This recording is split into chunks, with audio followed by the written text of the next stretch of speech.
We started off the season talking votes with our own Secretary of State, Steve Simon. Ampersand, feeling grand, Rachel Mayer, secondhand. Hounds, Tommy Beavis, Joan Gable at the U of M. Talking with civility, Bill Doherty and Rose McGee, Sarah Stroman, DNR, NPR, TPT, prescription drug prices with Attorney General Keith Ellison. It's the end of the season, you know it. It's the end of the season, we know it. T2P2 is on, we won't blow it. We feel fine.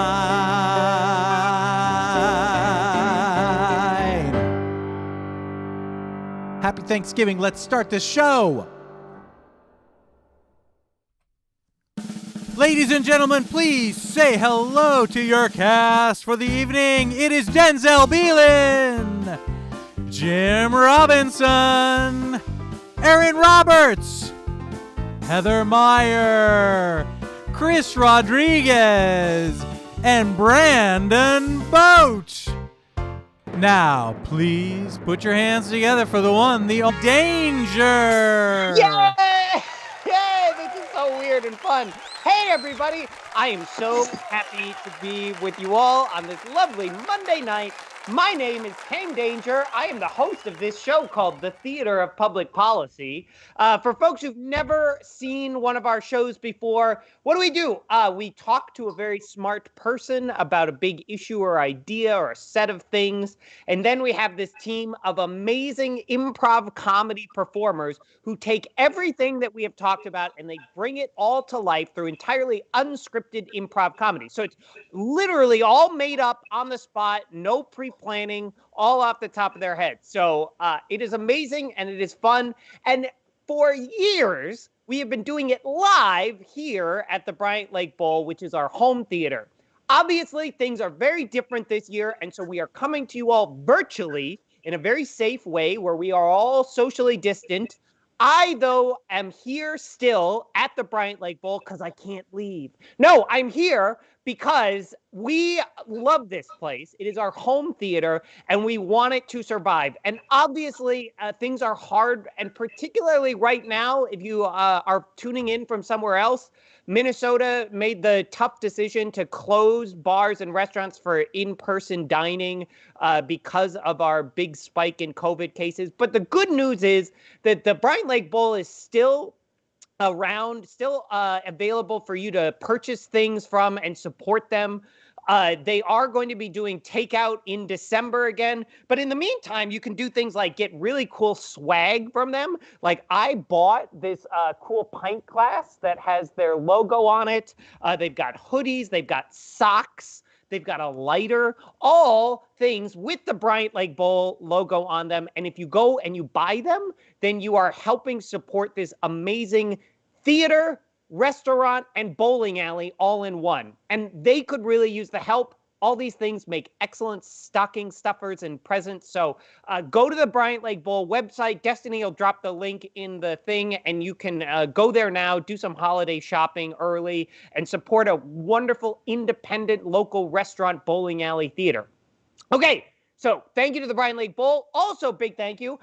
This wonderful Bryant Lake Bowl pint glass is filled with delicious Finnegan's beer. I love Finnegan's beer. It is my favorite beer, both because they make delicious, wonderful beers. Tonight I am drinking their Brim Reaper, which is a rye PA. It is great beer from a wonderful brewery right here in Minneapolis called Finnegan's. Love them. But in addition to being great, delicious beer, they donate 100% of their profits to feeding the hungry.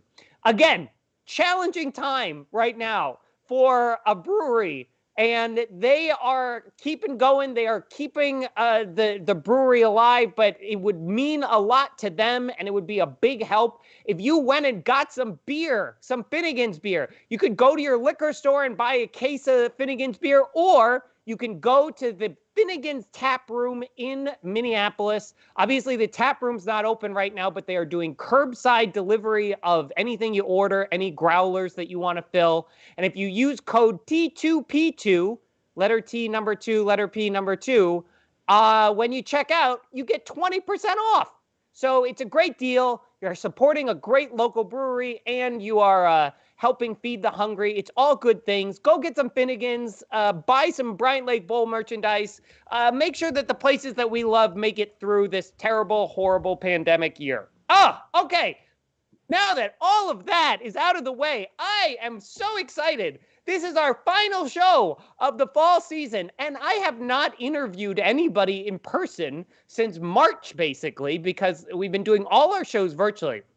So when we were coming up with what could we do for our last show, who is somebody that I could actually have a conversation with in person? Well, there's one person who I can. It just so happens he is a fantastic reporter for the Minneapolis Star-Tribune.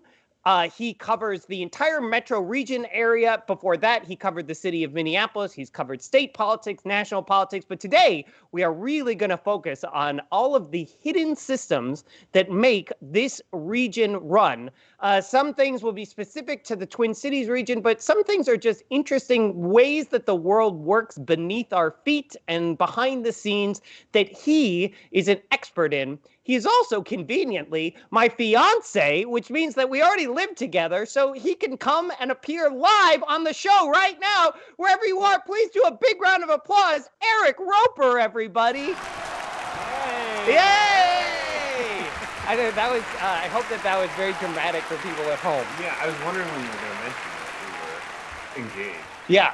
Came later than I thought. Anyway, yeah. It's like when we sent out the announcement about this show, it mentioned that you were my fiance, and I got several people who noted like, "Oh, you're engaged? I didn't know that." And so, yeah, this show is serving many purposes. Yes. We're gonna get married eventually. Yeah, but that's not what this show is about, as much as it could be. In the second half of the show, I should say, we open it up for you all to ask questions of us. You can put them in the chat, and so if that's what you want to hear more about. But here's what I'm going to do. I do want to ask you about, because you have this very interesting beat for the Star-Tribune.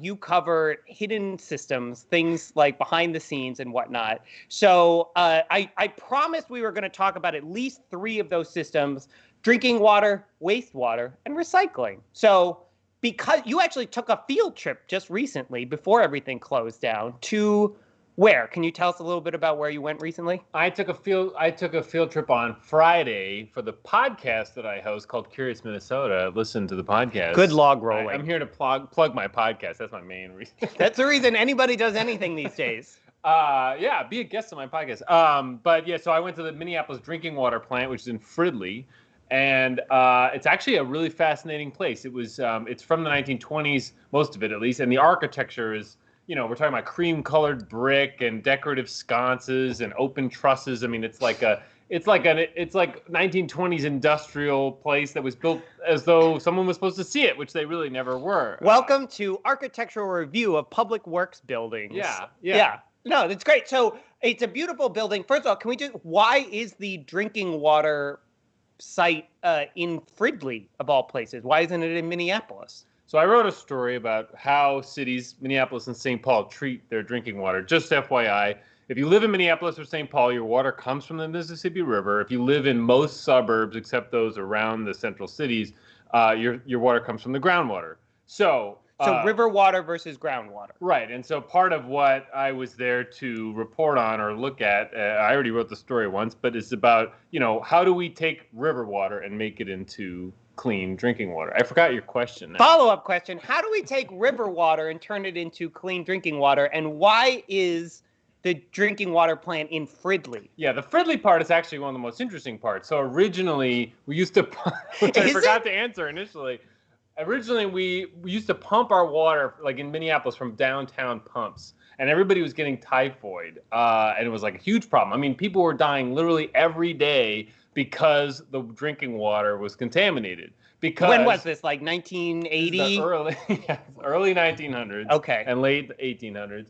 And basically, they realized that it's because they were pumping the water from where they were also pumping sewage through the creek systems and other things. There was sewage all in the river at that point. So they moved the pumps to Fridley. And St. Paul, when it opened its system in the 20s, also put its pumps in Fridley. This is upstream of the two downtowns. And today, even though we don't put our sewage in the river, we actually treat our sewage in St. Paul, and we'll get to that later.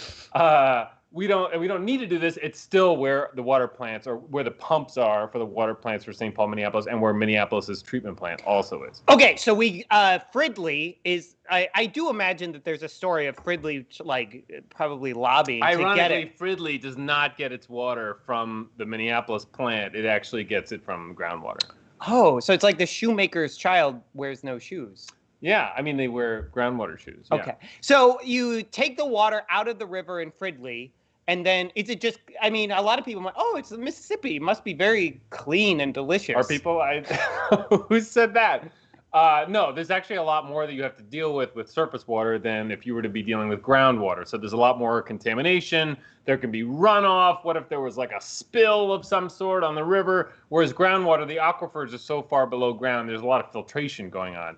So the first thing they do is they soften the water, which is to remove minerals from the water. And they do that by adding chemicals. So they add like lime to get rid of calcium and magnesium, which water picks up from like the geology of the area. There's a whole kind of softening room. It's actually very beautiful with these cones. And that's why if you live in Minneapolis, you do not need to have a water softener.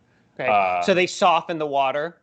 Right. And then the sort of filtration happens at another facility next door. It gravity flows through carbon media, they call it. It's just carbon and then sand. I am a carbon medium. Yeah, right. And then sand beneath that. And then that's getting rid of, first the softening does get rid of some of the bacteria and viruses in the water just by leaching them out with those minerals.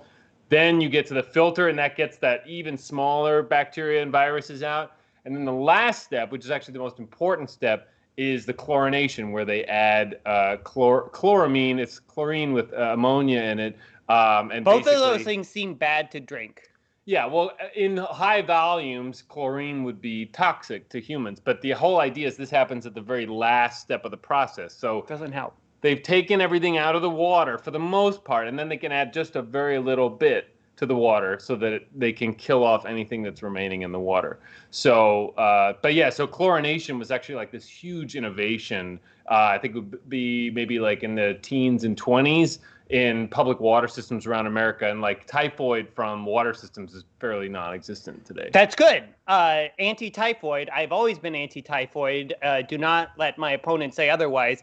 Can I ask you two follow-up questions? One, as long as we're talking about things being injected into the water, is our government putting fluoride into the water to control our minds? Yes, there's actually like a huge vat.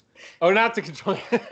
Well, I don't know about that. I haven't researched it, but I don't think that they're controlling our minds. I actually made a joke about this during the tour. So, but there's a big vat at the facility that says like fluoride on it, and it's probably like a one-story building like size, and it's this big white thing, and so that's when I made that joke. So they do add that. It's state law in Minnesota that water treatment facilities have to add fluoride to the water, which has nothing to do with water safety. It's all about dental safety or dental health. Dental safety. Dental safety. Yeah. Okay, good. And then two, you didn't mention my favorite piece of your tour of the water plant, which is that there's living organisms, like there's mussels in the water. So what is the deal with and not mussels, but like little So you like go through the whole plant, and then like at the end of the tour, and well, I guess maybe you could start the tour this way. We ended up with this sort of like, there's sort of this tube filled with water. It's a cylinder filled with water. At the bottom of it, there are freshwater mussels with these little sneakers or the kind of sensors. They're sensors that look like sneakers attached to their hinges, if you can imagine a mussel like this. And there are actually magnets in there that are sensing how open or closed the mussel is. So that is bringing that they are literally bathing in river water all the time at the Minneapolis treatment plant. And if there's ever some big change in condition in the water, so that could be some tanker spill, something gets leached into the water, something like that, they would close up, and then this would alert the staff. Because the mussels are very sensitive to like any kind of, more sensitive than like any device really, and like. Yeah. And so we like rely on the mussels to tell us if something is. They are much less cute. To be sure, the mussels are sort of like a pilot program. Like there are 81 stations where they have to monitor. I thought you were going to say there quality. are 81 mussels. No, they each have a name. There's like a whole like scientific process that they're always going through to monitor the water, and then this is actually more about sort of, first of all, it's a program to see how this works and whether it works well, which it does seem to be working well. But it's also to test the river water coming in and sort of what can the plant sort of modify about things. So they have other systems to do that, but the mussels are very effective. Okay. So, and then the piece, Minneapolis, I think Minneapolis has great water. I think it's very delicious water, but there is a competition to see who has the best water. Is this correct? Yeah, I went on this tour. There's a lot of walking around, so you kind of have to, I like making small talk. It was for my podcast. I had to talk to these people. I was going like this with my microphone the whole time. And basically, I was like, well, sell me on why Minneapolis water is so great. And I actually do think Minneapolis water is very good. It is good. It's just like objectively, like there's no odors, there's no taste, etc.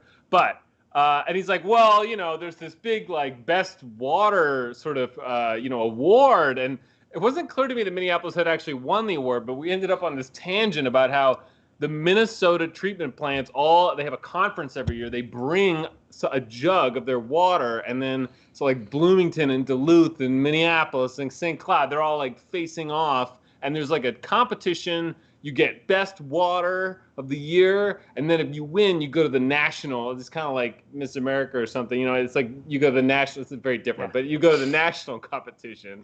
I wasn't going to suggest that you were comparing beauty queens to glasses of water. Just in the process. The process is very similar. So then you go to like best water in America. So I told the guy I want to cover that conference. What an interesting, like, little humorous feature. This would be very fun. Like, I feel like you should cover this, and I kind of want to live commentate this, like, water. So we could pursue this, like, in two paths that are... Yeah. We're not competitors, If you ended up doing that, I wouldn't be able to cover the contest. We do follow these strict rules, and... we do. Yeah. I don't have any conflict of interest. So, okay. That is, and then our water, we're saying, we do a good job of this. Like, nobody gets typhoid anymore. There's very few complaints, and there's there's always going to be a couple people who complain about some of these things, but there's very few complaints. Even 10 years ago, there were more complaints. Some people said it was grassy. It tasted like soil. Then they changed their whole filtration system. Very almost minute complaints now. So, So the drinking water, the whole point of this exercise for me is that the Mississippi River is basically flowing through us on a daily basis. So we start with the drinking water, which is where we're getting, probably this beer is brewed in Minneapolis, so it probably comes from the river. So we start with that. Then the wastewater, which is I've become very enamored with wastewater. Oh, I know. And I don't know why. I don't know what it is. Maybe because it's kind of gross, and I that's what I like about it, like that it's other people don't want to talk about it. Okay, well, let's talk about it. Okay, wastewater. We'll get to recycling later. So wastewater. So the water, we drink it out of the Mississippi River. Our wastewater also goes still into the Mississippi River. Is that correct? Yeah. So if you're in for 70 to 75% of the metro, your wastewater flows to St. Paul. And it goes to like an industrial area near Pig's Eye Lake. It's sometimes called Pig's Eye, the name of the plant. It's actually the Metro plant. Original name of St. Paul, of course. It's Pig's Eye Parent was sort of the founder of St. Paul, or one of the early. I thought you were going to say of wastewater. Oh, yeah. Well, maybe that too. I don't know. They didn't have a lot of wastewater treatment back then. But the Metro plant, if you ever have a chance after this whole pandemic and I want to go tour a public facility, I would say these two are pretty high up there. One being the Minneapolis plant, mostly because of the architecture is beautiful and what they do there is very cool. The Metro plant, just for the scale of it, it's the 10th largest wastewater plant in the country. And what they do there is there's basically two sort of primary steps, or let's say 3 steps in the wastewater treatment process. The first is the most disgusting step. And this is where they have I think they're 1/2 inch apart, these grates. And the water passes through, and anything that you flush down the toilet gets stuck in these grates. Like anything that is, solid that you flush down the toilet gets stuck in these grates. And I've seen what they pull out pull out of that. Please keep in mind, I don't know who is watching. It is dinner time. I once sent Tane a picture, unexplained, of this. Remember that? I blocked it out. And you were like, what is that? And I told you, and you were really grossed out about it. So that's very disgusting. So that's like the first part. They de-water that. They spin it in a centrifuge. De-water? Yeah, and then they landfill that. But the actual... Are there like interesting things that you can tell us that were in there that are not super gross and terrible? I mean, there's like rags in there, and there's like food wrapper. I'm not telling you that. I mean, there's like feminine hygiene and personal hygiene products. I was just wondering, like, you and I, products. You and I took a tour of the Paris sewers. And like, because this is what we do on vacation. I think those are storm sewers, though. But yeah. But they had a collection of super weird things. Yeah, they get like bowling balls at the St. Paul plant, and like, I mean, you know, it has to get through a lot of other systems before it would get to there, because that's good. The city pipes lead to regional pipes called interceptors. These are like the interstate highways of the wastewater system, and many of them actually run underneath highways. So like underneath I-94, 200 feet down. There is, I think it's like a 10 or more, maybe a 16-foot diameter pipe. I might have that wrong. The 16-foot would be right at the end. So anyway, it's a big pipe, 200 feet down, that's carrying a lot of our wastewater. Our wastewater in South Minneapolis actually crosses underneath the river, but where Marshall Lake Street Bridge is. So our wastewater goes under the river. Yeah, wow. in a pipe that was laid there in the 1930s by divers wearing big metal scuba, you know, like the early scuba with the big brass. Right, like they're the big, like, Big Daddy. Lead boots on and lead belts, and they like hammered these things in the mud. They had like a tube coming out. Yeah, they hammered them in the mud using air wrenches at the bottom of the Mississippi River in the silt they couldn't even see. But we got on a tangent. It's a cool tangent. So... the two processes, what you need to know about how does your wastewater get treated, because we do send that water back to the Mississippi, so it's important that it does get treated at the end of the process. So the first is gravity. Basically, they let it settle out, and this sort of separates the solids, which they call sludge, from the fatty different things, like the things that float to the top. That's called scum.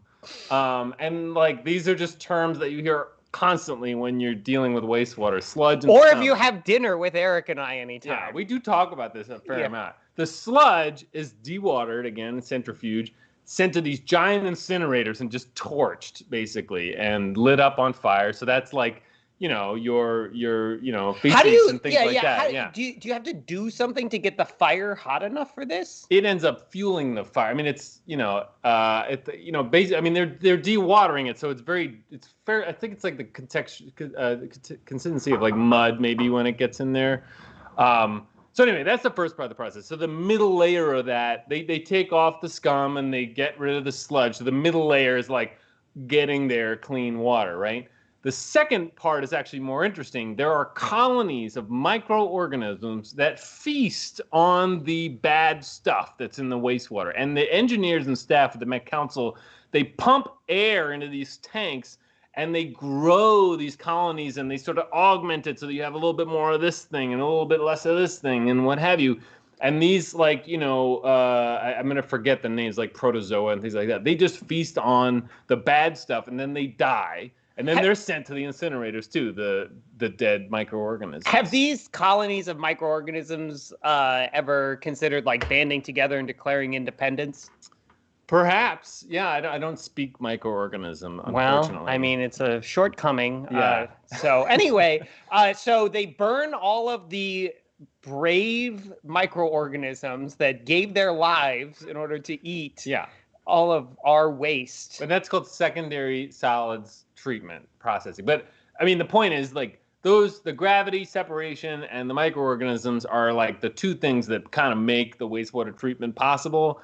In the summertime, I think it's because people might be swimming right around there. They do add a little chlorine, I believe. At the end, there's a little disinfection process. Did we just skip over? There are people swimming in the wastewater plant? No, and the river, the river. I forget exactly why they add this in the warmer months, but they do add one more step in the warmer months they have to neutralize it after they do it.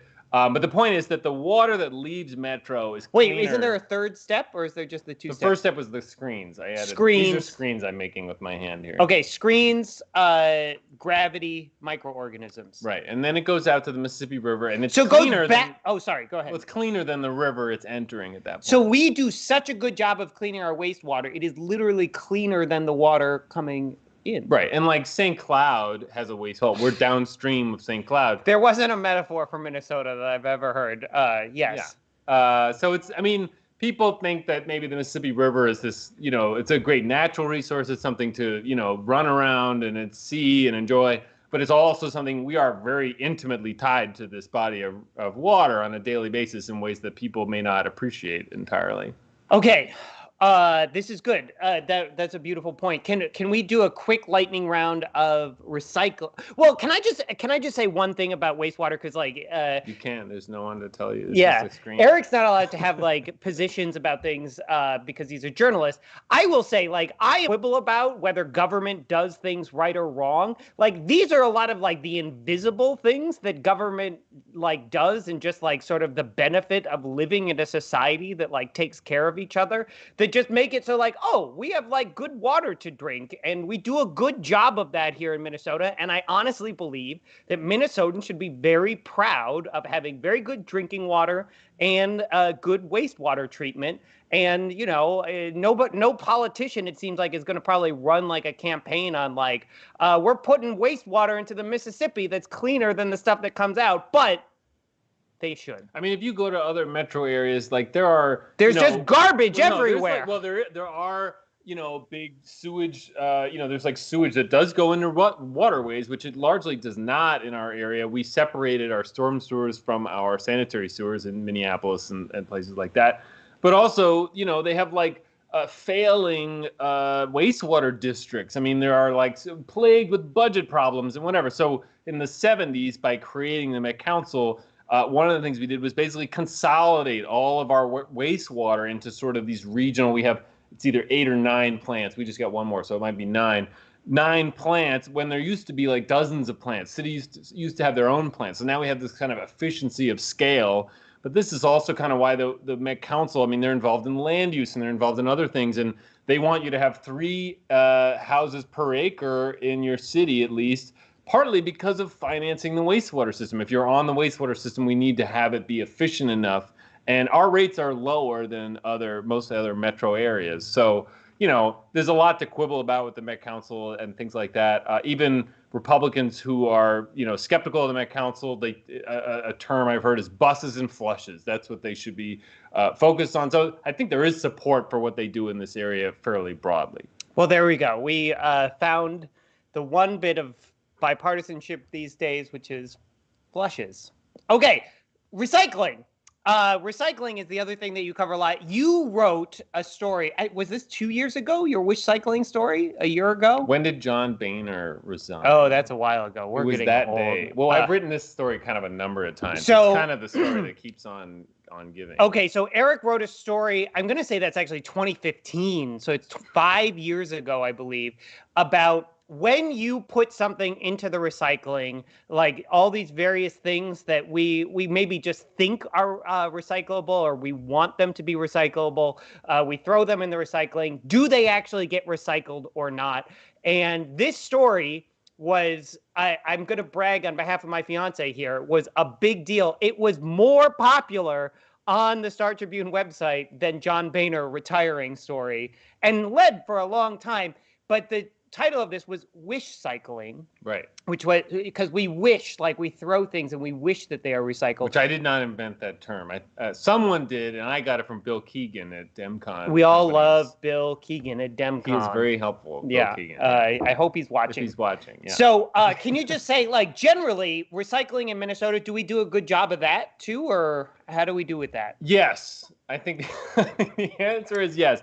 Our residual rate, that's really what you want to be focused on, is basically how much is coming into recycling facilities that they're not recycling. So our residual rate, and I'm going to muck this up a little bit, but it's in the 5 to 7% range. At least Eureka Recycling, for example, which is for Minneapolis and St. Paul, that's who's doing your processing. That's 5 to 7%. there are places where we're talking 30%, 20%, 30%, things like that. So that's one thing. So like 95% of stuff is getting... Right. And the reason that some stuff would not get recycled, because I should add, it's illegal to dump recyclable material in Minnesota. You get 15% residual, like you're allowed by any one facility, but after that you can't be considered a recycling facility anymore, and it would be illegal to dump it. So the reason something wouldn't be recycled, if you send it to Eureka Recycling, for example, is that it's not recyclable in the sense that there is no market for this thing. So for a long time, cities were saying, yeah, send us your 1 through 7 plastic. Doesn't matter, because they wanted to make it easier for people, and they, went to single sort recycling also to make it easier for people. But things like number 6 plastic, which is polystyrene, which is what Solo cups are made from, which is what styrofoam is made from. There's not really a market to recycle this. So like frat houses are not recycling anything, is basically. They might be recycling it, all those Solo cups, but they don't really get recycled. And Dart, which makes a lot of polystyrene products, has gone through lawsuits about this with polystyrene, and they opened up special recycling centers, I think in New York City area, to handle that. But in our area, there's really not a market for, say, number 6 plastic. So what happens when I throw a Solo cup in the recycling then? So that's the wish cycling part, right? So it's somebody else's problem at the plant, in this case, Eureka, and then they put it into a bin, and it's going to get torched at the Herc downtown, at the Hennepin Environmental Resource. Oh man, I'm gonna forget the Herc. The Herc is a massive incinerator. Massive incinerator right next to the Twin Stadium. I've been there too. My tour of cool public facilities has just been like, I can add another one this Friday. But you're saying that like we do a good enough job in Minnesota where, or at least in the Twin Cities region, where it's like only about 5 to 7% of stuff that we're putting in. Right, because in our state, our regulators, we have much more stringent regulation about recycling than other states do. And, if you're not recycling, again, you get that 15% residual. Eureka is only, we're talking 6 to 7% or 5%, 5 to 7, whatever I said. But this is largely because people are recycling something that's not recyclable. Let's talk about things that are not recyclable. What is not recyclable? Okay, so the biggest problem, if you could do one thing tomorrow, if you could stop doing it, is if you are recycling plastic bags by putting them in your curbside recycling, definitely don't do that. Because the facilities, you are the greatest sinner on earth if you are putting plastic bags. Well, you may not know, because you can recycle plastic bags, but you just have to take them to a special store or like a grocery store. Grocery stores take them. Even though we had some trouble with this, and anyway, we won't talk about that. The pandemic seemed to give a hiccup to that for a moment. But at the facility, when things come into the facility, there's a lot of these recycling facilities are really based on gravity. There's a lot of like spinning machines, and they're trying to sort of keep things like cardboard at the top, and they're keeping the glass all falls to the bottom. There's a lot of sort of gravity base. When they're just getting the stuff in, there's a big sort of spindle, and that's just throwing the stuff over. The plastic bags, always, hoses do the same thing. They just wrap around this spindle, and it happens so much that 2 or more times a day, they have to stop the whole operation and cut these bags off of the line. So they can't. Those are recycled through. If you go to plasticfilmrecycling.org or .com. It's on my saved tabs. Well, it'll show you in your area where's the nearest place you could take all your plastic bags to recycle. Okay, plastic bags are bad. Other things that people very often throw into the recycling we shouldn't throw in. Pouches. More and more things are coming in pouches now. Like these granolas might come in pouches and things. The machines think it's paper. It looks like paper. It kind of has like a flat feel to it. So don't do that. Okay. Batteries. Terrible. They blow up.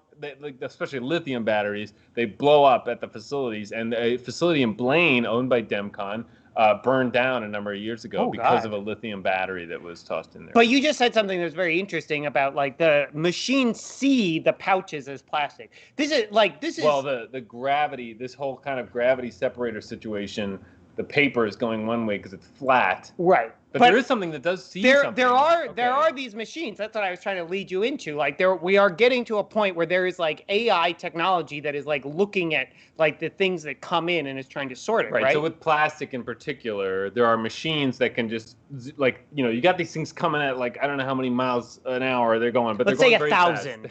They're going very fast. There's 2 machines I've seen that are very, very interesting. One is it sees the plastic that's coming in, and it can tell by shooting a laser at it what kind of plastic that is. And the only thing it can't tell is if it's black plastic. It doesn't know what kind of plastic it is. That's why you're not allowed. You're not supposed to recycle black plastic anymore in Minneapolis, at least, and I think in other parts of the metro area, because the machines can't recognize it, so they just dump it in with all the other plastic. The other one is aluminum conveyor belt, and then at the end there's sort of a reverse magnet, except it's like an eddy current kind of magnet. Anyway, it's more about aluminum cans aren't magnetic, right? So it's a non-ferrous material. So this actually blows the aluminum can off using a magnet. So I don't know the science behind that, but I think it's an eddy current. But anyway, it jets off. And we're talking about this is happening so quickly, and it's just bam, bam, bam. And then the regular stuff is just falling down. So those are two and it's getting very high tech. I've also seen a robot that can identify cartons, and this was kind of interesting. And it kind of has an arm, and it's machine learning what a carton looks like by just you can see the stream on its screen, and it can over time. There's another robot in Denver, I believe. There's a couple of them. The Carton Council's paying for these things, and over the Carton Council. I'm not even going to ask about that because I just want the improvisers to take it. Go ahead. Yeah. So over time, this thing has learned what is a carton, what's not a carton. So, it's a very philosophical question. The thing is, a lot of that work, some of it is now being done a lot of it's done by humans. So, apart from the cartons, if you're in the container area of these facilities, you're taking the containers as they come off and you're pushing them this way, this way, this way, this way. There actually is a lot of humans involved. The number one place the most obvious place that I remember them is at the beginning of the line. Right. They're pulling off kiddie pools, they're pulling off hoses, this is the obvious stuff. Well, and can I just do this one more public service announcement piece of this, which is there are human beings, there are human people working on these lines. And so when you are recycling things, I got in this fight with my parents, wash things before you put them in the recycling, because there's a person that is going to have to deal with this thing. And I think some of us are just I got takeout in this thing, I'll just throw it in the recycling. You don't need to be crazy about washing. Yeah, I didn't say crazy, but just rinse it out. Rinse it out once in a while, you can Eric. Rinse it out. As long as there's not lots of material in this thing, if it's just a little residue on it, I think it's okay. But if we're talking about you've got a quarter cup of ketchup still left in the thing, that's not okay. So you don't want to have actual food really in the recycling stream. Okay, so last piece, and we're over on time, so I apologize. We got very into this. Is there a timer or something? Yeah. So just to say, what happens to our recycling then, after it's all sorted and we figure out what to do with it? So the recycling system is, it's one of the only. We have about 15 seconds. Yeah. All right. Well, basically, it's connected to an international marketplace, and you want 15 seconds on the whole China national sword? But basically, we didn't sell for the most part, most of our stuff goes to domestic markets to be remade into new things. A lot of our American waste, plastic or recyclable waste, went to China for a long time. And you may have read that China stopped accepting it. And this caused great problems. And people were landfilling in places like Philadelphia and in places on the West Coast. We did not start landfilling our recyclables, but people kind of got this impression. We just kind of felt the market effects of it because there's such a glut of materials that the price went down. There's only the one exception we've ever granted to trashing recyclables was during the unrest this summer. The trucks literally couldn't make it, and the MPCA had to grant a special exemption to that.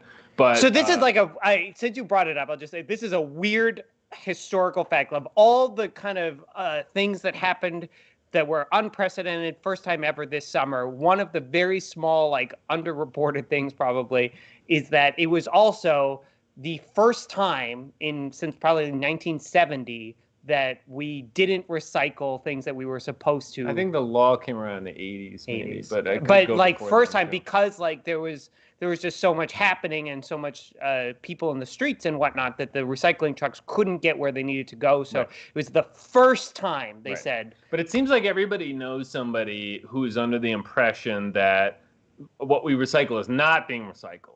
And I think it had to do with the headlines out of the China thing.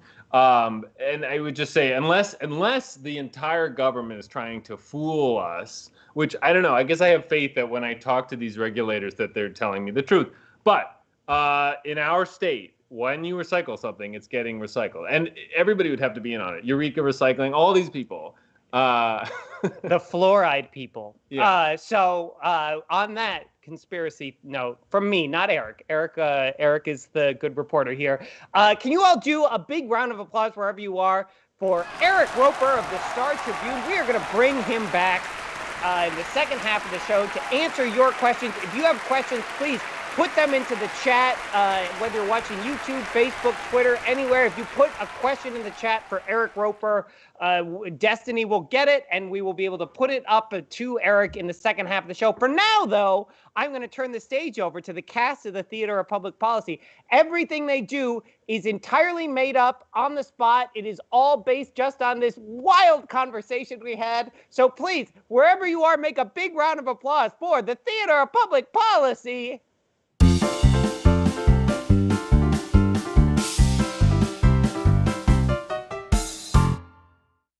Hello, hello, Hello. hello. Can you help me? I'm here for the chlorination. Oh, yes, yes, yes. Oh, Lady Fluoride, we're so excited to have you. I'm so glad. I was waiting out here for so long. I thought that maybe I had the wrong palace. See, that's the thing. Some people think the palace should be in the land of Minneapolis, but it's actually here in the beautiful kingdom of Ridley. Oh, well, that is downstream. We prefer to be a little above that, don't we?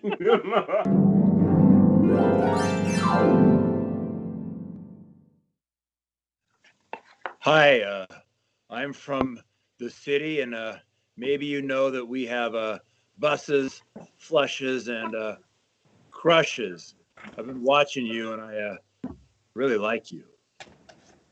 Oh, thanks. I mean, it's always nice to get a compliment, but I got to be quite frank. I didn't really expect someone from the city to come out here and, congratulate me on my flushes or anything. But is that...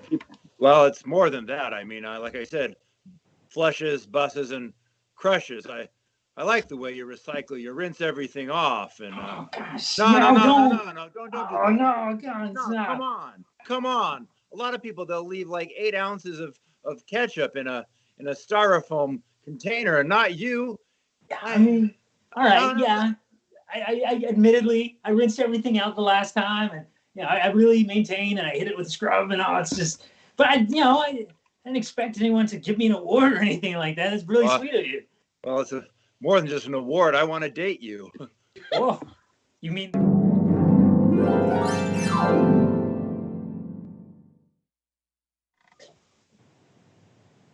Okay, this meeting of the Carton Council is in session. Excellent. I think member Elephanatus had something to say at the end of the last meeting, and I'm reading the minutes, and it says that you get to go first. So please, Council Member Elephanatus.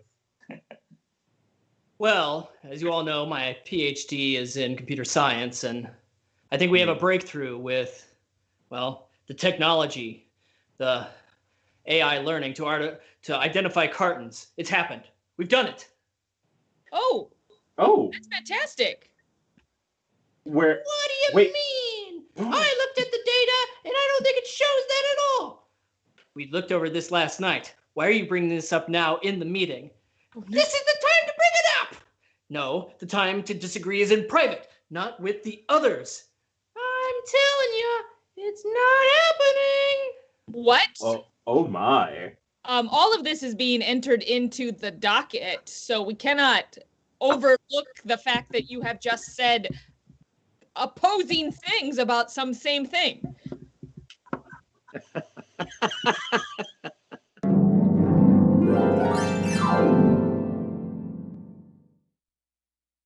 Chris. Hey, whoa, what's up? What's going on, Aaron? I'm sorry to freak you out. I just discovered something, and this is Minneapolis water, okay? Minneapolis water, okay? Yeah, I know it quite well, especially with that catchphrase, very little typhoid. It was really catchy. Yeah, okay, but here's the problem. Typhoid, maybe not. But this water, odorless, tasteless, I think the water has COVID.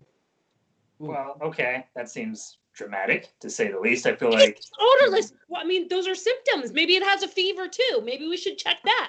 All right, Aaron, I'm gonna calm you down real fast. I understand. You're worried.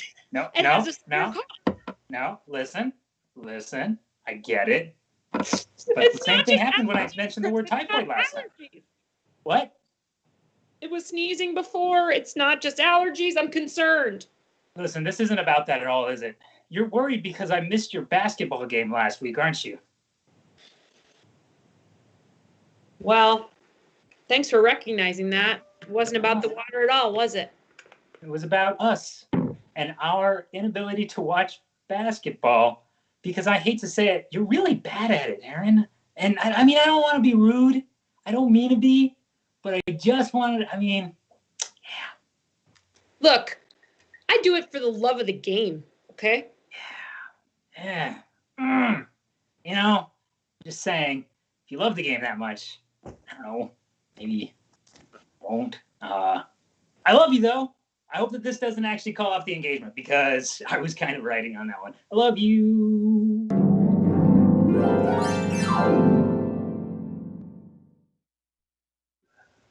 Oh, great Jeannie. I'm so glad that you're here.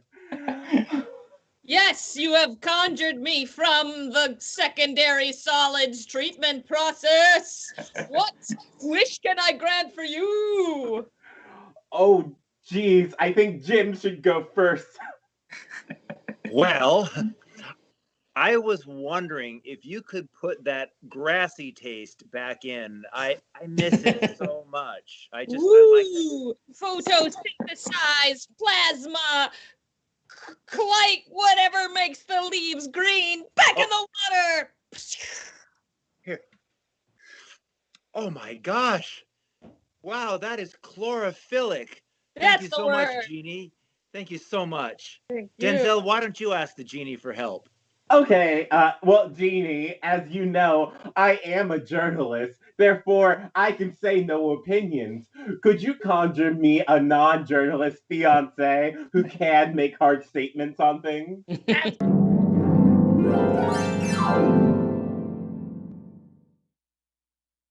So, somebody called for a water softener. Yeah, I'm all out of muscles and I needed something to help with my hard water. Oh, you needed help with your hard water? Yeah, I got muscles if you need them. great. I'm just going to work with that double entendre. Do you have any fluoride as well? I always come prepared with extra fluoride. Yeah. All right. Here's how this is going to work out. Okay.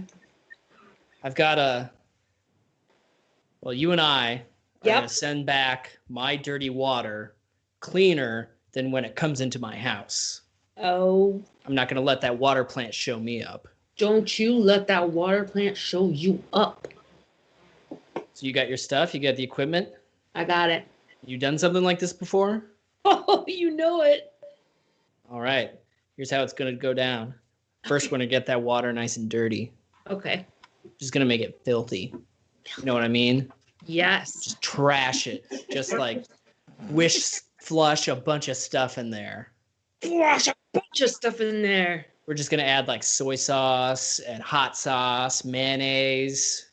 Yes, extra mayonnaise. I'm talking ones. I'm talking twos. Everything goes in there. Yes. Feminine hygiene products. Oh, yeah. And then you know what? We're going to clean it all over again. We're going to clean it up. We're going to flush it down the toilet. And when it gets to that plant, it's going to be sparkling. Oh, I'm going to have to charge you extra for that. It's okay. I can afford it.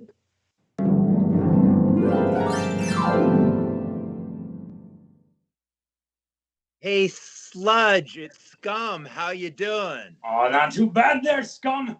It's been a while. I feel like we've been separated for a real long time there, buddy. Yeah, but now here we are back underneath the Marshall Street Bridge, underneath the Mississippi River, in a... There's no better place for a scum and sludge party like an old 1940s pipe buried under a river with really fancy architecture, is there? Yeah, you know, I kind of wish that we could maybe get a little bit of typhoid back in here with us, scum.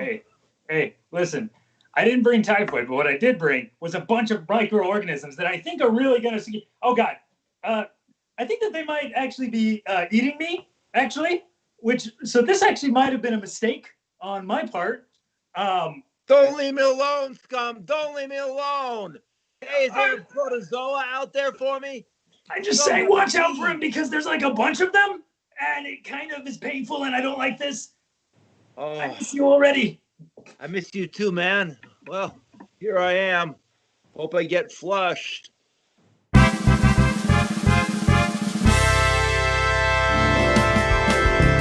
Ladies and gentlemen, let's hear it for the cast of the Theater of Public Policy.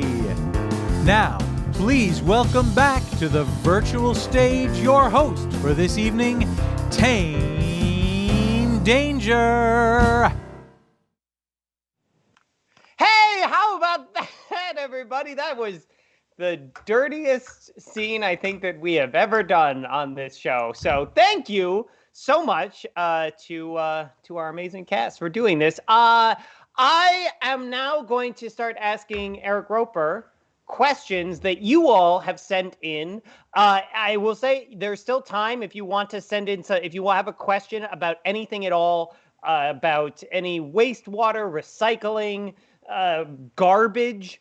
I will say before the show, we were starting to just sort of ponder like, oh, what if we run out of questions about things you cover? What else could we talk about? Eric, as people who follow his Instagram know, is a very good woodworker. And so if you have woodworking questions, you can send those as well. Okay, here we go. We have questions, though. We did get questions that people want to know from you. So first question I got is, for Orange, do I need to do something? No, just live. This is your new life. You just live with orange water. Our shower head also has orange deposits on it. Have you noticed that? Yeah, I know how to fix this. Oh, you do? I do. Oh, you put it into bleach? So you just, no, God. So I don't know if it depends. Vinegar? So can we just clarify? It's probably a question for you because they're wondering, is it something in the water? And it's almost certainly not. He said the water is orange? Yeah. If the water is orange, I would say, first of all, it's probably some sort of rust issue, I'm guessing, with a pipe, which is not good. I mean, sometimes if you let these things run and then it just runs clear, then it's like just it was sitting in there for a while. But you really don't want, you wouldn't want sort of always orange water. I should add that Minneapolis adds something to its water so that if you have, there are lead pipes that lead to people's homes so that you don't leach the lead from those pipes. The city doesn't own lead pipes, but people do coming to their houses. So, but I don't know that would help with the orange water issue. But I'm going to guess that's a rust thing in a pipe. Hey, it's you guys, probably it's a the rust voice thing in a of pipe. God I mean, so jumping there in. is Can you hear this me? very simple thing, which is just... How come you haven't done this thing? I'm getting to it.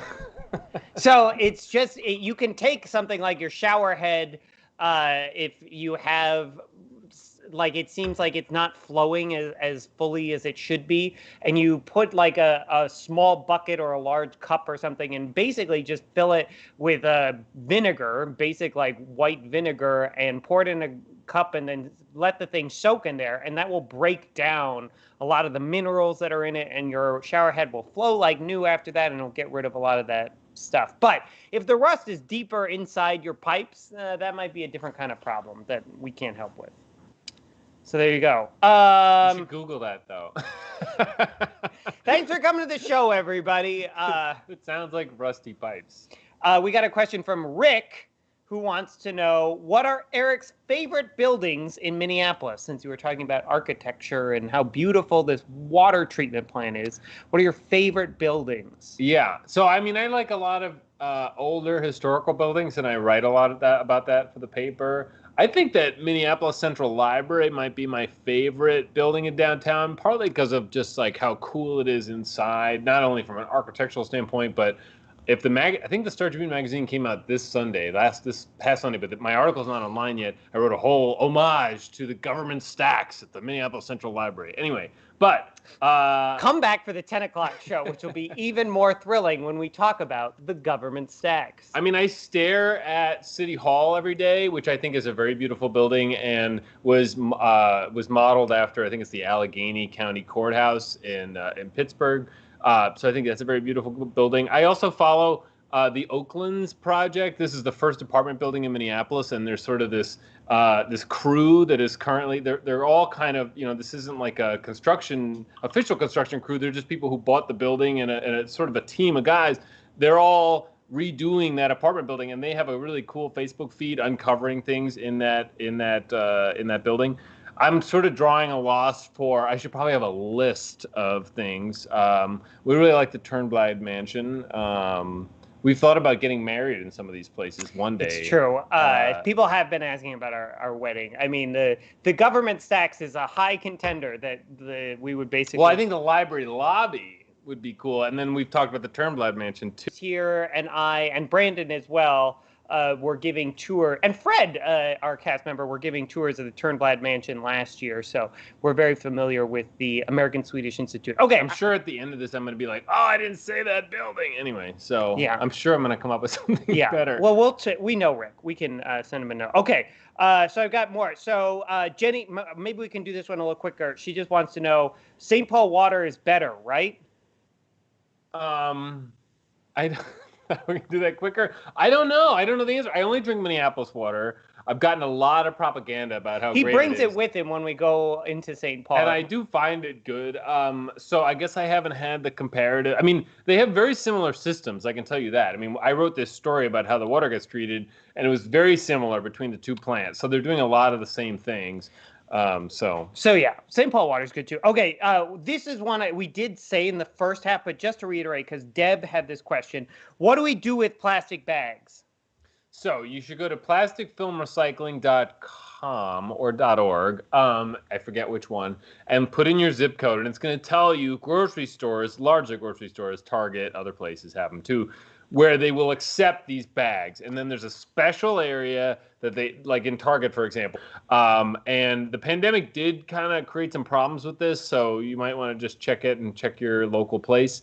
But for a while there, we were putting bags in, you get a big bag, and then you put all your bags in there. Yeah. And you stuff That's it under a real your sink. sign of adulthood, is how many bags you have within a bag. Within a bag. And then you take that in once in a while. And then they make like park benches out of it, like Trex, and they make all sorts of plastic goods out of it. Okay, so basically take them to your grocery store. I mean, that's like 90% right, probably. Okay, I don't know what this question means, but Jenny wants to know, have you been following the newest terrifying issue of PFAS? So these are like, and I don't know the answer is to some degree.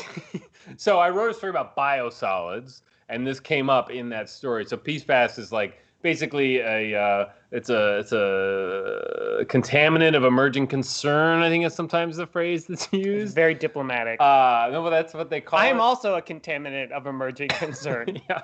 So it is in some of the things that we ingest, which is a problem, and some of the it's in things like hair products. I don't know the specific details, but I wrote a story about how the Met Council at one of its plants, they just dry our sludge and then they just put it on fields, like farmers take it. And this is called biosolids. And this actually is much more common than you think around the country. People applying dried sludge to farm fields.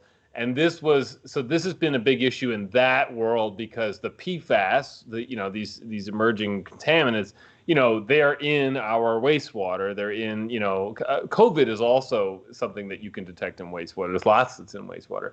They remove a lot of that at the end of the process, but the sludge, so PFAS, because then some of those fields, there's a lot of EPA rules about this and MPCA rules, but we're eating things sometimes that come from those fields. They have to do it in certain ways and leave it on the field for a certain amount of time.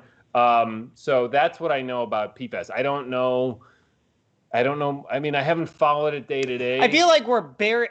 Jennifer Bjorhu's had a great story about biosolids and PFAS. We're burying the lead, which is just to outline this for the folks at home.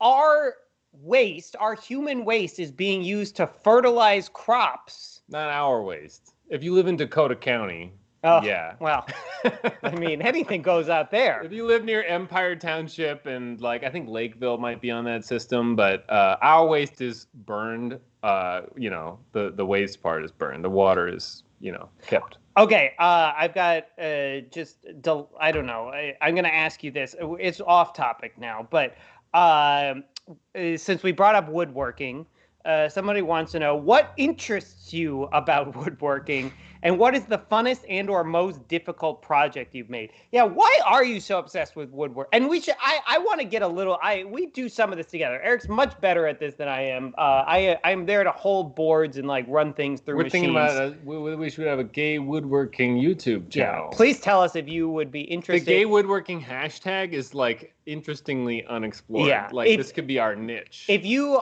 think that if you're enjoying this, but you want there to be more wood involved. And more noise involved. Please write in the comments, particularly if you work for HGTV. Anyway, why do you love woodworking so much? I mean, woodworking, as with any good hobby, it has a very, you end up with a good final product that's very rewarding to you, and it's very functional often in woodworking. Lately we've been sort of converting our garage into a woodworking shop. So it's been a lot about light construction stuff. But I mean, I love, making stuff and building things and then the rewarding quality of knowing. I mean, I can just say with woodworking, each project, I feel like I know something that I didn't know before and I'm doing it much better than I was before. And it's amazing how you can see your skills building that quickly from project to project. The hardest project that I ever did was I got a stained glass window from this church in South Minneapolis that I actually wrote a story about, and I have an Instagram post about this somewhere. And I turned that window into a coffee table that was lit up from the bottom, and it had all these box joints on the carcass of the table, and it had gable joint, I think it's gable joints for the bridle joints. I'm sorry, for the legs. For these trapezoid walnut legs, and it was cherry and walnut, and then the stained glass window. It was like a kind of an engineering complexity or sort of a practical complexity that was fun, but it took 2 years. It did take a long time, but it's beautiful. Come to our house sometime when you're allowed to do that. We'll turn on the table for you. Okay, I have a question from Clayton, who wants to know, why do I get in trouble when I put pet waste in the bin? I'm guessing he's talking about the organics bin. Somebody did want to know about organics recycling and just generally more about it. I've written a whole story about that too. Okay, so can you talk about? I've been there. I've been to the facility. Talk about organics recycling, and then also why pet waste is particularly not. So if you put your organics in the Minneapolis bins, it goes to Rosemount, to this facility, to SET. But it could also, in some cases, it could go to Shakopee if you're somewhere else. There's only 2 main composting facilities in the entire metro area, which is a big problem because we're making more of this waste and we don't really have the facilities to process it. You have to have a pad under it's kind of expensive to do this, more than you would think. They bring it to the facilities, and then one facility has a machine that turns it constantly, and another one just pumps air underneath the pile. And it's like a home compost, except that it's super mega hot. Yeah, this is the thing I didn't know. They can compost things that we never could, in our home composter, just because it gets so hot. In bones. You're not supposed to put meat in a home compost, mostly because of pests. You get raccoons and things like that. We have a possum living in our backyard. Yeah, I think it's the most. It's just ugly. I call her Carol. I didn't know that. Okay. But you're not supposed to put pet waste into the organics recycling. Why? I'm not exactly sure. Somebody actually answered in the comments of our talk. It's apparently it's an ordinance thing.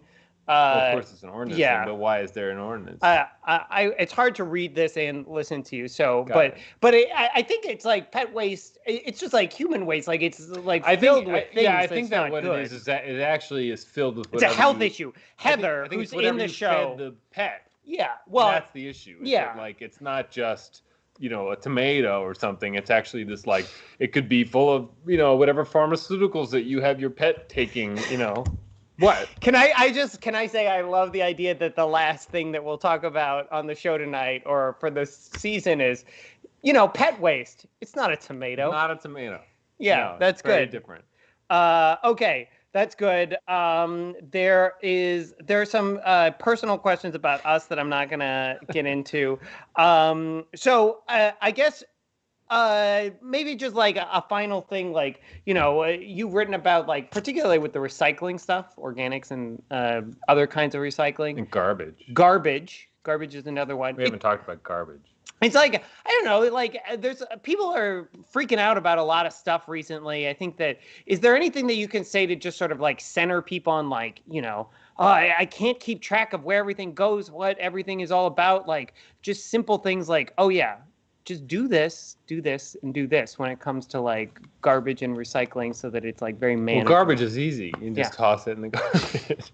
And if you live in Hennepin County, it all gets burned downtown at a giant fire. Which is not great. Can we talk about garbage, or do you Sure, talk about garbage all you want. So there's sort of an interesting sort of fight going on in the metro area right now about garbage between regulators and industry, and it has to do with landfilling versus incineration. Our state policies have a preference for incineration over landfilling, right? So we have landfills, and places like companies like Waste Management, the nation's largest trash firm, owns a number of landfills in the metro area. Long story short, this policy, this statute the state has, says you can't landfill anything until our burners in the metro are at capacity. So one of our burners was not at capacity. Started fining all of these landfill owners for for landfilling garbage that could be burned. Then there was all these lawsuits and back and forth and back and forth. Well, the burner ended up going out of business that was not full. But now we're at a point where so we have the MPCA, which regulates trash, has a goal by 2020.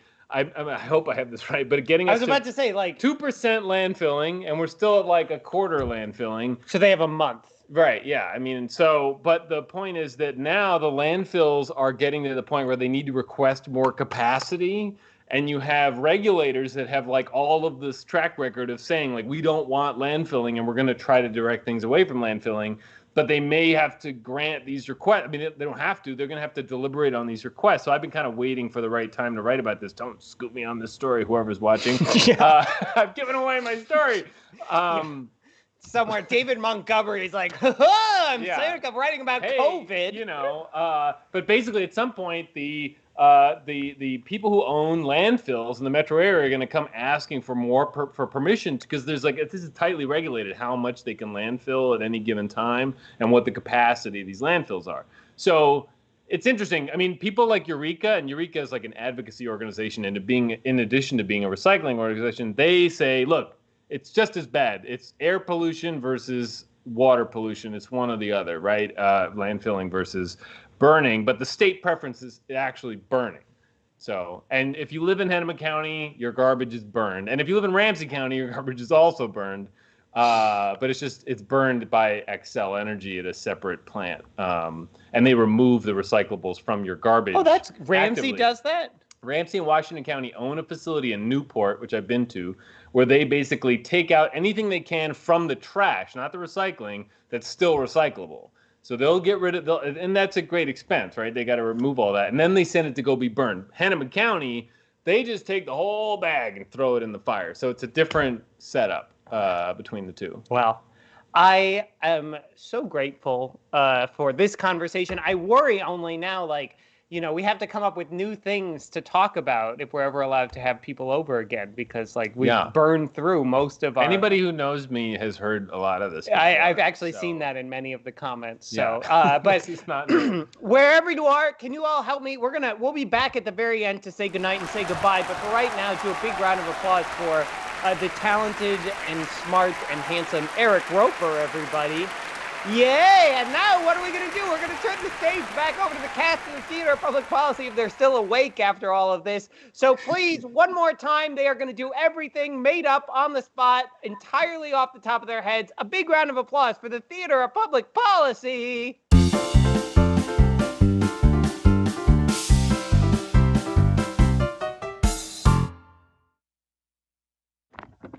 Denzel, I have a really big problem.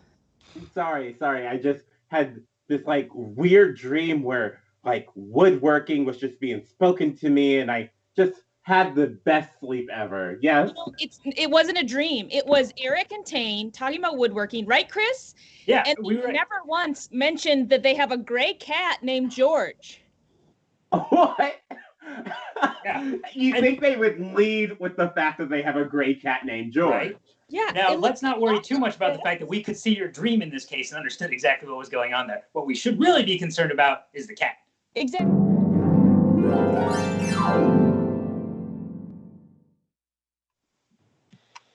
Hey, Santa. Hey, Rudolph. Hey, Jim, I was delivering presents and I wondered, can I just, drop off these reindeer turds in a local organics bin? Of course you can't, Santa. Don't be an idiot. All right, I'll throw them in the recycling then. That No, makes sense. Santa. My God, think about it. If you put those in the recycling bin, they would infect everything. You're supposed to be one of the smartest, most organized men in the entire world, and look at you. We can't trust you. It's as if you're not even real. I don't think there's anything in the Santa stories about me being smart.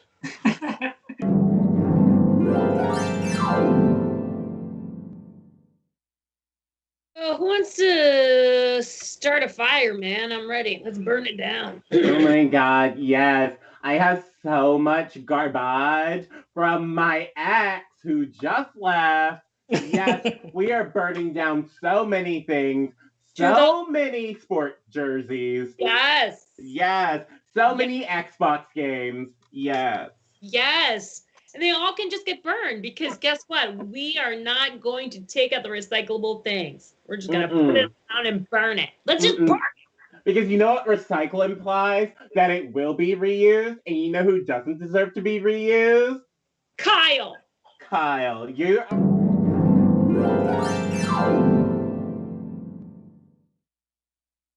Hey, Heather. Hey, Jim. Just feel like I've been recycled so many times. I know, just over and over and over and over. I know, and it doesn't seem like I ever come back in any kind of shape that's more interesting, Well, but because you're being recycled, it means you have a value and people want you back. Do they? Do they really? I mean, you know what? I began as styrofoam, and now I'm the soul of a crock. Yeah, that's an amazing recycle ability. You know what? I need you to look on the bright side here. I need you to look up at upcycling. Oh my God, you're right. Yeah. I want to be up like you. You've been upcycled. Look at you. You're a beautiful crystalline bowl. Yeah, and I was just a bunch of broken glass that kids used to swim in. You remind me of stuff I've seen on that television show, The Crown. Well, one day I will be upcycled into a ruby. Oh my.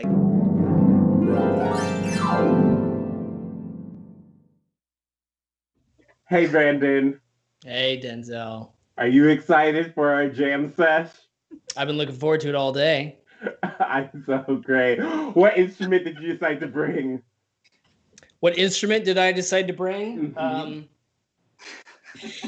I brought my scissors and letter opener.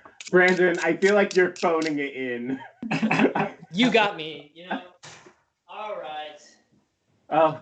I came with the big guns here. There we go. Oh, should our instruments make noises? Because this is not plugged in. Journalists for Minnesota. I have a goatee. Who would let? Oh, look! I have all these people to interview, or animals rather, to interview tonight. No, I'm a journalist from Scotland. That's why I have me orange beard. Oh, well, I don't okay, I can barely understand you through that orange beard. I am from Scotland. I'm from Aberdeen. Yes, and then we have a cat. I'm a journalist from Norway. Can't you tell from my mutton chops? Oh my! I'm so sorry, Norwegian chops because that I apologize. Yes, of course, very clearly mutton chops, and then of course the gentleman who is just massaging himself. Oh yeah. Where are you I'm from? sorry, Are you a journalist too, sir? No, I just came off from the streets. I just really like touching my beard. It's real soft these days. Ooh, it's nice. Oh, I like.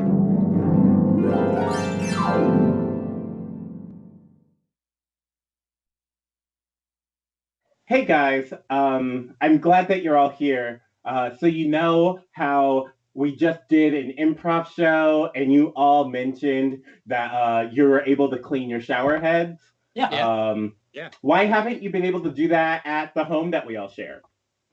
Ooh. Well, I'll speak up. I get all the grilled cheese off the George Foreman, so I'm not going to do the grill, the shower head.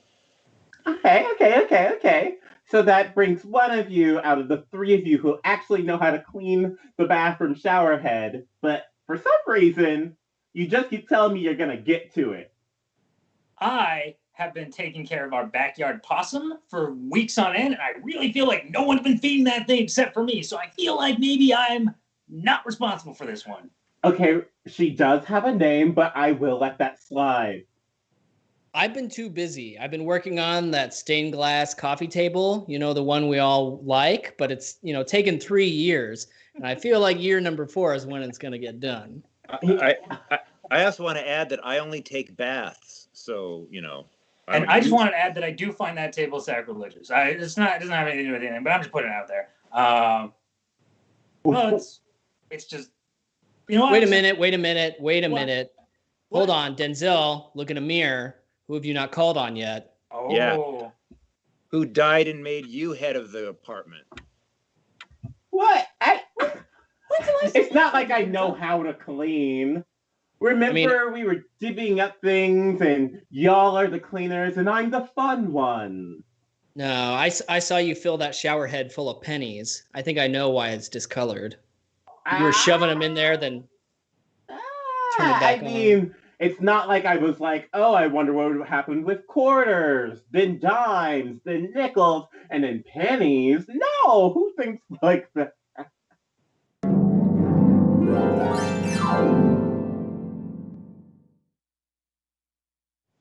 My name is Carol, and I'm a turkey. And what's the matter? What? I don't know. I'm supposed to be seeing this. What? No, it's not. It's not. This is organic. I'm organic. Carol, last time I saw you, you were a possum. What? Now you're a turkey, and I can't let you know, but I'm gonna let you know. TikTok, it's Tuesday tomorrow. Yes, it is Tuesday. Yeah. Oh! I need to get to Mexico. Carol, we got you. Okay. All you need to do is you need to get to Eric and Tane's backyard. Okay. That's your safety spot. They're not going to eat you. They're going to build you a wood shop. You're going to learn to make woodworking. You're going to meet George. You and a cat are going to become best woodworking friends, and you're going to get a TV show. Okay. Thank you, Heather. Thank you so much. You just saved my life. I'm trying, Carol. Go! Okay, go!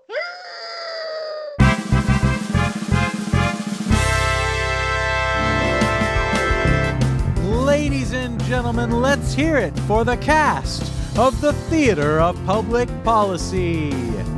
Now, please welcome back to the virtual stage your host for this evening, Tane Danger.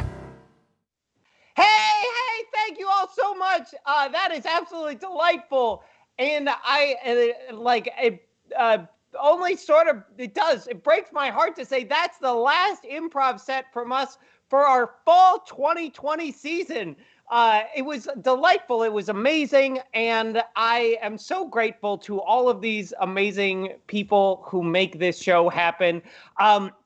I really got to say, so this is our last show of the fall 2020 season.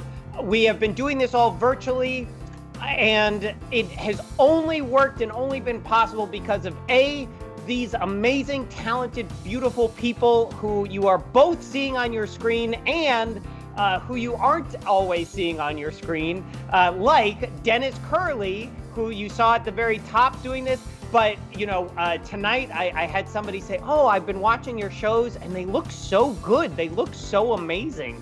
And that is really a huge 90% of that is like Dennis Curley doing amazing, magical work to make those all season long look like I'm going to just brag on his behalf. I think that these virtual shows look better than like 99% of the other virtual things that are out there. And it is because he invested the time to figure this out and do it really amazingly.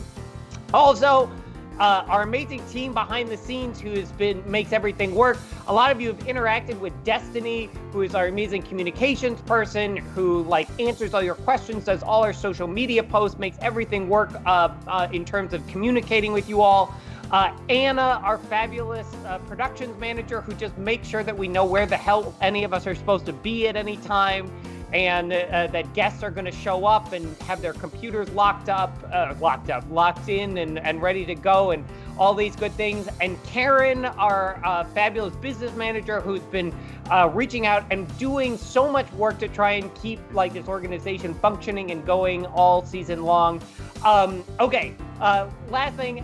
This season's cast has been amazing, and I really do mean that this virtual improv thing is a thing that nobody was doing 9 months ago.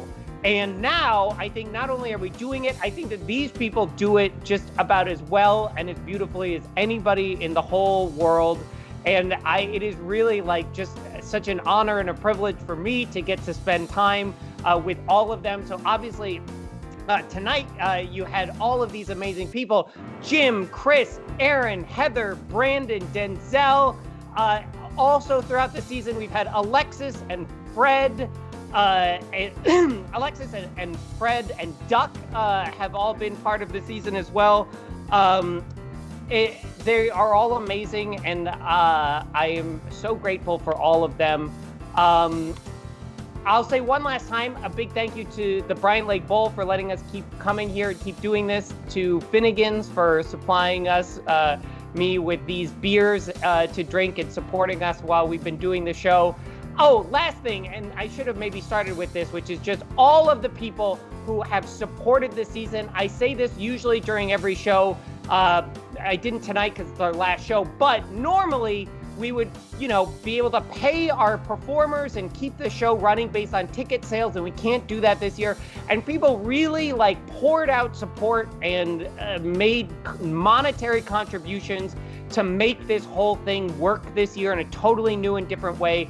And it means so much to put something out into the world like this weird show and have people actually like it enough that they'll say, yeah, I will chip in money to make sure that it keeps going. So thank you to every single person who made a donation. I will be, Jim is just doing a slow clap. That's fine. So I will just say, this year has been hard and challenging and weird, and you all have made it a little bit brighter and a little bit better for all of us. I am so grateful to get to do this and to get to be part of this thing. The future is very uncertain, and things will almost certainly be different in 2021.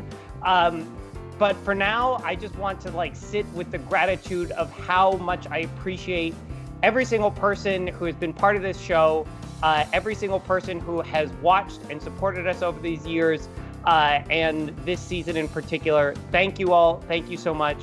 Thank you so much to Eric Roper for being our fabulous guest for this, our last show of 2020. So thank you all so much. That is our show for this evening.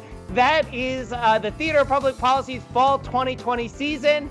I hope that you all have a wonderful rest of your night. Have a safe, isolated Thanksgiving, whatever you're doing. And one more time, thank you all so much. Have a great rest of your night, and we will see you next time. Good night, everybody. Good night. Oh, that's good.